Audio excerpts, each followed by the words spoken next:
नमस्कार दोस्तों, मेरा नाम सौराज है। आप देख रहे हैं fast update and breaking news. दोस्तों, आज डिस्कशन करने जा रहे हैं हम लोग फार्मासिस्ट पे और ड्रेसर पे। सबसे पहले ड्रेसर की बात करते हैं। ड्रेसर का आप लोग जानते हैं आंसर की आ गया है, सब लोगों ने देख लिया है आंसर की। और ऑब्जेक्शन करने के लिए आपके पास 2 दिन का समय है और ऑब्जेक्शन जो बच्चा करना चाहता है क्वेश्चन देख के कर सकता है। और बात करते हैं आगे। ऑब्जेक्शन के बाद ड्रेसर का क्या होगा, तो नॉर्मलाइजेशन होगा।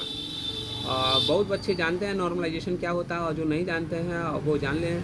नॉर्मलाइजेशन आपका निश्चित होगा क्योंकि आप लोगों का पेपर 2 दिन में हुआ और 4 शिफ्ट में हुआ है, इसीलिए नॉर्मलाइजेशन निश्चित आपका होगा। नॉर्मलाइजेशन का मतलब होता है कि जैसे कि मान लो कोई फर्स्ट शिफ्ट में पेपर ज़्यादा टफ हुआ हो और सेकंड शिफ्ट का थोड़ा इजी आ गया हो, तो उन दोनों को मैनेज करने के लिए कुछ देखा जाता है कि कहीं ऐसा ना हो वो वाले बच्चे कहें कि हमको टफ आ गया पेपर, हमारा क्या होगा, और उनका इजी आ गया है वो तो पास हो जाएंगे। तो इसीलिए उन उन लोगों को मैनेज करने के लिए एक नॉर्मलाइजेशन प्रक्रिया अपनाई जाती है, उसी को नॉर्मलाइजेशन कहते हैं। ओके, बात करते हैं नॉर्मलाइजेशन होगा। हाँ, आप लोगों का नॉर्मलाइजेशन होगा जब आप लोगों का आप लोग जब ये आंसर की देख लिए हैं, ऑब्जेक्शन लगाइएगा क्वेश्चन पे, फिर ऑब्जेक्शन आपका क्लियर कर दिया जाएगा। उसके बाद आपका स्कोर कार्ड देगा। जब स्कोर कार्ड देगा उस टाइम नॉर्मलाइजेशन करेगा। हाँ जी, उस टाइम नॉर्मलाइजेशन करेगा। ये स्कोर कार्ड आप जैसे ही डाउनलोड करें नॉर्मलाइजेशन होगा। और उसके बाद भी हो सकता है कि अगर जब आपका मेरिट लिस्ट बनेगा उस टाइम भी नॉर्मलाइजेशन कर सकते हैं, ये उनके हाथ में होता है। लेकिन मेरे स्कोर कार्ड के बाद ही नॉर्मलाइजेशन होता है। ठीक है दोस्तों, आगे बात करते हैं फार्मासिस्ट की।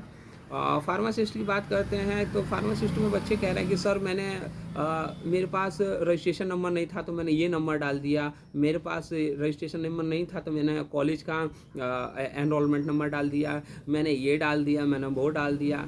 अरे यार, आप लोग नोटिफिकेशन में पढ़े थे कि बीटीएससी ने फार्मासिस्ट के लिए क्लियर किया था कि आपके पास डॉक्यूमेंट वेरिफिकेशन तक आपके पास बिहार स्टेट फार्मेसी काउंसिलिंग का रजिस्ट्रेशन नंबर आ जाना चाहिए। आप उसमें कुछ लगाए हैं, आप रिसिप्ट लगाए हैं, नहीं लगाए हैं, आप जानिए।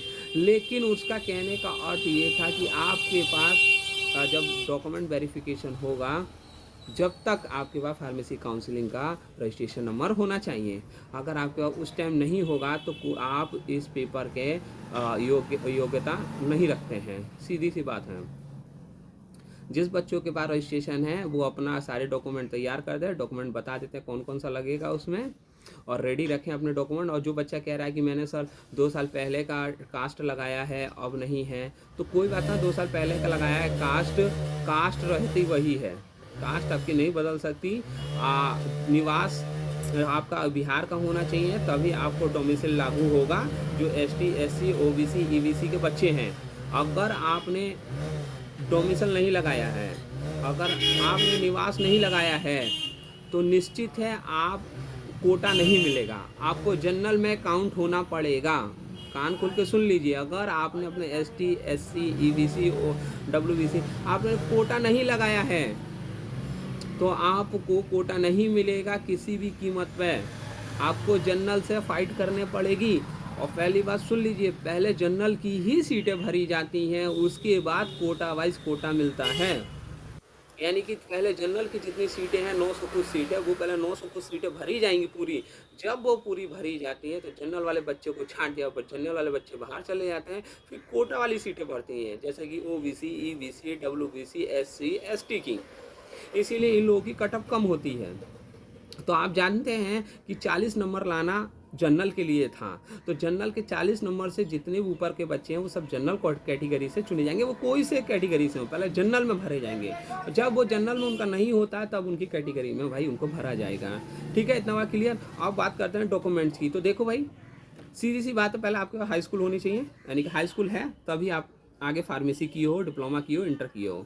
तो उसका अगर आप बिहार से किए हैं तो आप सर्टिफिकेट और मार्कशीट दोनों अलग अलग होती हैं। अदर स्टेट की एक होती है, जैसे उत्तर प्रदेश, झारखंड की एक ही होती है, ठीक है, और बिहार की अलग अलग होती है, तो ये लेके जाना है। ऐसे इंटर का सर्टिफिकेट और मार्कशीट दोनों लेके जानी है, ठीक है।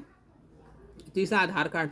चौथा आपके पास जो डिप्लोमा फार्मेसी आप किए हैं कहीं से भी किए हो आप उसमें क्या मार्कशीट और सर्टिफिकेट आपके पास होना चाहिए। ये नहीं है कि कोई कह रहा है कि सर मेरा तो अलग अलग साल का है तो सर मेरा एक ही में, अरे भैया अलग अलग साल का भी चलेगा और एक ही में चलेगा, लेकिन आपका मार्कशीट होनी चाहिए और डिप्लोमा होना चाहिए कंप्लीट, ठीक है। और रजिस्ट्रेशन बिहार फार्मेसी काउंसलिंग का आपके पास अवेलेबल होना चाहिए टीवी तक, और नहीं होता तो कोई सुनवाई आगे होने वाली नहीं है आपकी, कोई भी आपको मौका नहीं मिलेगा कि सर मेरा 10 दिन में आ जाएगा, मेरा 5 दिन में आएगा। आप हथकंडे कोई भी लगाइए, आपको डीवी तक आपके पास फार्मेसी काउंसलिंग का रजिस्ट्रेशन नंबर होना चाहिए, निश्चित बात है, वरना उसके आपका कोई भी कार्य आगे नहीं होगा, आप वहाँ से छट जाएंगे। ये होना चाहिए। आधार कार्ड आपका होना चाहिए, जिस आधार कार्ड से रैंक कार्ड आपने जो आया है आपका वो डाउनलोड कर लें, रैंक कार्ड जरूर लगेगा हर हालत में। रैंक कार्ड आपका प्रूव है कि हमारे इतने मार्क्स आए हैं, वही प्रूव, और कोई प्रूव नहीं है आपके पास। उसके बाद आपका जो एडमिट कार्ड था उसको संभाल कर रखिए। ये एडमिट कार्ड भी देख सकते हैं, क्यों, क्योंकि एडमिट कार्ड में वहाँ के जो एग्जामिनर जो होता है वो वहाँ पर अपने सिग्नेचर करता है, और एग्जामिनर सिग्नेचर करता है, उसकी वो कॉपी देखेगा कि हाँ ओरिजिनल यही बच्चा था कि नहीं, यही फ़ोटो खींचा था कि नहीं, कि जरूर जाना है आपको एडमिट कार्ड लेके। 2 चीज़, रैंक कार्ड और एडमिट कार्ड आपके पास होना चाहिए, ठीक है। और आगे की बात करें दोस्तों, कब हम लोगों का डीवी कब होगा, तो देखिए डीवी थोड़ा लेट हो रहा है क्योंकि अदर बच्चों का डीवी चल रहा है, जैसे ओटी है, एक्सरे है, लैब टेक्नीशियन है, इनका चल रहा है डीवी, इसीलिए हम लोगों का लेट हो रहा है। आप लोग वेट कीजिए। वैकेंसी वैसे भी हम लोग की रुकी हुई है क्योंकि केस चल रहा है। अब बात है केस की बात, तो अगली वीडियो में मैं केस की प्रॉपर आपको खबर दूंगा, क्या केस में क्यों केस लटका हुआ है, क्यों सुनवाई नहीं हो रहा है, इसका कारण पता चल चुका है, क्यों ये लोग केस में सुनवाई नहीं कर रहे हैं, क्यों डिले कर रहे हैं इतना, ये कारण पता चल गया है। और ये कारण मैंने कई सारे लोगों से पूछा है, एक से नहीं, मैंने अपने सारे जितने भी मेरे ग्रुप के लोग हैं उन सब से पूछा है कि क्यों भाई ऐसा हो रहा है। जो मेरे स्टेट फार्मेसी काउंसिल में मेरे रिसोर्सेस हैं उनसे पूछे क्यों ऐसा हो रहा है।